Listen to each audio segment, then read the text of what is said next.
అందులో high court judge గారు bar council of Telangana స్టేట్లో రిజర్వేషన్ ఇంప్లిమెంట్ చేసిన తర్వాతనే బార్ కౌన్సిల్ ఎలక్షన్స్ జరపాలి, మరి పిటిషనర్స్ ఇచ్చినటువంటి రిప్రజెంటేషన్ ఏదైతే ఉందో దాన్ని కన్సిడర్ చేయమని చెప్పేసి ఆనరబుల్ హైకోర్టు వారు మరి చారిత్రాత్మకమైనటువంటి తీర్పునిచ్చారు. ఆ తీర్పును అనుసరించి బార్ కౌన్సిల్ చైర్మన్,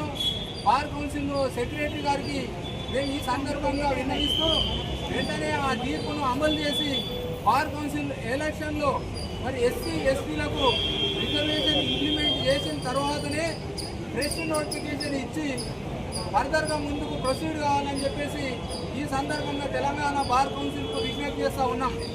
అదేవిధంగా ఫ్యూచర్లో కూడా త్రూఅవుట్ ఇండియాకు కూడా ఈ యొక్క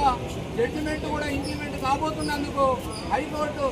వారికి మేము ధన్యవాదాలు తెలియజేస్తూ మా యొక్క కౌన్సిల్ నాగుల శ్రీనివాస్ యాదవ్ గారు మాట్లాడతాం. మనం